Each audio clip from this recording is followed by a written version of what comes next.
If you thought Tesla was aggressively hiring people in Germany, China, and the US, well, you probably haven't heard about what BYD is doing. BYD's CEO, Wang Chanfu, said that BYD is recruiting 150,000 new workers this year alone. For context, right? Toyota has a total of 359,500 employees. BYD, though, is estimated to have 400,000 employees and 500,000 by next year. Here are the most important BYD news stories over the past 4 weeks. The top 10 as ranked by me. Hello, my friends, and welcome to the channel. I'm the Electric Viking. Great to see you. As you know, BYD has become one of China's largest automakers, one of the largest manufacturers of electric cars anywhere in the world over the past 12 months. In fact, they've completely changed, revamped, rejuvenated their company. Now they're saying they want to overtake Toyota. Crazy. How are they going to do this? Well, if you look at their plans and the number of people they're planning on hiring, well, BYD actually plans on hiring and having more staff and more factory output to produce electric cars within the next few years than Toyota does to build internal combustion engine vehicles. They're being a lot more aggressive than people realize. Frankly, it's a shock to me that no one is talking about this. I don't know why they're not. It's almost like the media is just pretending it's not happening, or they just completely are unaware of what's going on. Now, BYD has said its shift to electric vehicles has happened much faster than they expected. And contrary, in almost direct opposition to what Toyota is saying, BYD is saying that they're giving customers what they want. Customers want electric cars, so they're making them, right? Toyota is saying that they're giving their customers choice, but they're not providing them with any EVs at all right now. In fact, the irony here is BYD is actually going to be making electric cars for Toyota. Anyhow, the electrification of the automotive industry is going a lot faster than expected, according to Wang Chanfu, who's the chairman of BYD. He told investors within the last few days that the automaker with the most resources, the healthiest supply chain, and product advantages will win the market this decade. Obviously, he's planning on BYD winning the market. Interestingly, BYD, who are backed by Warren Buffett, who has owned around about 8% of the company for now more than, I think, about 15 years, had its largest shareholder attendance in history at its recent annual general meeting. Now, BYD's chairman, Wang Chanfu, told investors in attendance that the overall process of electrification is moving way faster than he initially thought it would. And that's the reason why BYD stopped selling internal combustion engine vehicles, because frankly, people don't want them. Demand for EVs in China and around the world has allowed BYD to hit sales of 100,000 for the first time in March this year. Since then, they've increased sales. Last month in May, they hit nearly 115,000, becoming the second largest automaker in China and the second largest automaker of plug-in electric cars anywhere in the world. And now, what are BYD doing? They're saying, well, we're coming to Australia, we're coming to Costa Rica, we're coming to Brazil, we're coming to Europe, we're coming to New Zealand, we're coming to the Philippines, we're coming to India, we're going to take over. Toyota, your reign could be over by the end of 2025. Right when BYD held its meeting, its share price increased to the point where it's now ranked as the world's third most valuable automaker in the world with a market capitalization of US $128 billion. It jumped above Volkswagen for the first time in history. Clearly, investors have far more faith in BYD's ability to produce electric cars than they do in Volkswagens. Now, as a result of BYD changing itself, reinventing itself, it's now the second largest automaker in China, period, for any type of car. In May, its vehicle sales doubled versus the previous year. Now, for example, not many people know this, but BYD was ranked as the 13th largest automaker in terms of passenger car sales last year in May. This May, second place. That's what happens if you build EVs, which are what people want. Now, for the first 5 months of the year, FAW, Volkswagen, their joint venture, ranked first in sales, followed by BYD, then Chang'an Automobile in third place. Now, despite COVID lockdowns that hit supply chains all over China, BYD sold nearly 114,000 new energy passenger cars last month, and it accounted for 2 of the top 3 best-selling new energy vehicle models in China in May as well. BYD sales marked a 160% year-on-year increase, while FAW Volkswagen's joint venture sales fell 11% from the same month last year. Geely was third largest by passenger car sales at 73,315, but that's a decrease of 15%. Now, in the first 4 months of this year, BYD delivered 400,000 vehicles. That's a 166% jump over the first 4 months of 2021. Sales of its plug-in hybrid and electric vehicles have increased by 390% over the first 4 months of this year. However, something very interesting is going on right now. BYD now has 550,000 orders. That's its backlog. And it's getting a fair bit of heat from buyers in China who don't want to wait. People are getting impatient and they're complaining that they can't get their cars. I mean, this is the same for the entire auto industry, but it's interesting to see these actual numbers. Now, at this point in time, as far as we know, BYD has more pre-orders for its vehicles than any other company in the world, except for one other company, which is Tesla, who we believe has nearly 2 million pre-orders for its EVs, including the Cybertruck, where it has at least 1.4 million pre-orders. So what are these pre-orders for? Well, BYD received around 45,000 pre-orders within 6 hours for the new version of its Han electric sedan. Then, about a week or two ago, when BYD released its new BYD Seagull EV, it received nearly 25,000 pre-orders within 6 hours. Then, BYD, through the Denza joint venture it has with Mercedes owned 10%, BYD owned 90% of the company, released its new MPV. It's like an electric van. It got 20,000 pre-orders within only a few hours for this fairly expensive, it costs about $60,000 electric van. It's called the Denza D9 MPV. Now, BYD are planning on launching 118 new stores for its Denza brand to showcase its electric vans and future electric products coming from that joint venture. Now, obviously, it's not really a joint venture anymore because BYD have essentially bought Mercedes out. Now they own almost all of that brand. Now, apparently, BYD actually got 3,000 pre-orders for the Denza D9 MPV within only 30 minutes of opening orders for that vehicle. In addition to that, during the last 2 weeks, BYD has exported 1,200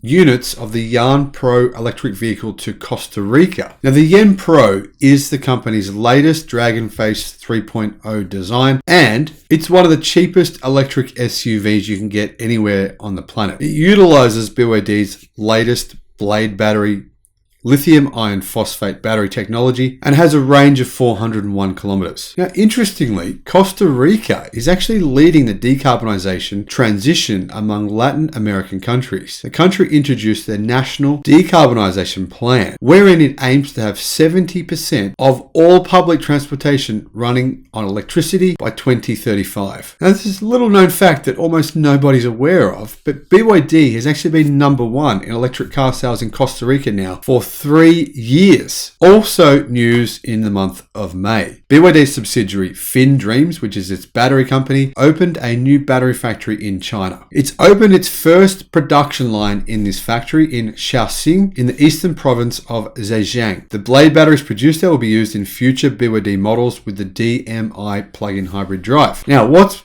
truly incredible about this, right, is that this factory only broke ground 8 months ago. So within 8 months, BYD built a factory and installed a new production line to build new batteries. However, right now, the factory is capable of 15 gigawatt hours of battery production, but it's expanding to be able to produce 45 gigawatt hours of battery production per year by the end of next year. The actual goal for the factory, 600,000 battery packs per year.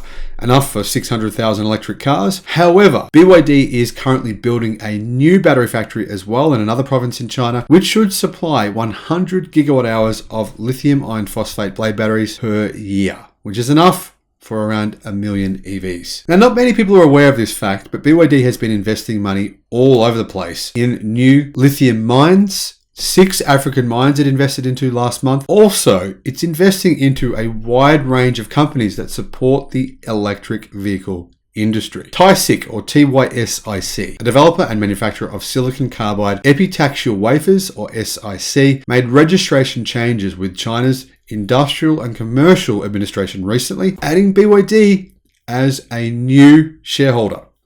The company's registered capital increased to about 100 million yen, an increase of 2.6%. Now, TiSiC was established in January of 2009, and its legal representative is Lee Shi-young. Its business scope includes R&D, production, and sales of silicon carbide epitaxial wafers, semiconductor materials, and related devices. It has introduced 3 world-class SiC CVD and supporting test equipment products within the last 12 months. In fact, it has 52 published patent applications, 52% of which are invention patents, and other patents with high market value, including a chemical mechanical cleaning method for SiC epitaxial wafers. For years, BYD has been making direct investments around the upstream and downstream of the EV industrial supply chain. According to Town Yancha, BYD invested in more than 60 companies over the last 3 years, including mining companies, mining refining companies, chip companies, and a range of electric vehicle production companies as well. By direct or indirect shareholding, BYD is now in effective control of nearly 900 different companies, covering automobiles, lithium materials, rail transportation, display technology, construction engineering, property management, and others. Among them, the projects with larger investment amounts are focused on BYD's main strengths in the field of semiconductors and new energy. The company has also achieved a large shareholding or holding in a number of enterprises. Now, it's worth pointing out, BYD has also created enterprises that are involved with semiconductors. It has its own semiconductor company, lithium batteries, and precision manufacturing from its own businesses. BYD clearly is putting itself in position to be one of the biggest companies in the world by the end of this decade. Current market cap is probably a massive understatement on what it will be worth within another 5 years' time. Here are the final 2 stories of BYD over the past month. These are probably the 2 of the most important, and they have been largely overlooked by the media. BYD has completed an RMB $1.8 billion stock buyback in China's A-share market. Now, realistically, BYD shares right now look overpriced. Price to earnings, way higher than Tesla right now. But investors clearly can see where they're going. And BYD itself has tremendous faith in its own company, considering the fact that it's buying back its own shares. As of June the 13th, BYD bought back a total of 5.5 million of its traded shares at a total cost of RMB 1.81 billion, excluding transaction fees, completing a buyback plan according to a recent announcement. Now, during that period of time, BYD bought back 0.2% of the company's total share capital. However, with the repurchased shares, BYD will use them for employee stock ownership plans, and the unused portion will be cancelled and the registered capital reduced. Now, while this was happening, we also found out that, yes, BYD will be supplying Tesla with blade batteries for the Tesla Model Y. New Tesla Model Y base models coming out of China will have BYD's new blade batteries before the end of this year. And it won't be on a small scale. Apparently, BYD will be providing at least 10 gigawatt hours of battery production to BYD. Apparently, BYD will be providing Tesla with at least 10 gigawatt hours of blade batteries to put into Tesla Model Y vehicles over the coming 12 months. Now, currently, Tesla gets its batteries in China from 2 different companies. CATL, the world's largest battery manufacturer, and LG Energy Solutions. CATL provides 70% of Tesla's batteries, and LG Energy Solutions provides 30%. Now, of course, Tesla are adding a 3rd battery manufacturer to their Chinese manufacturing,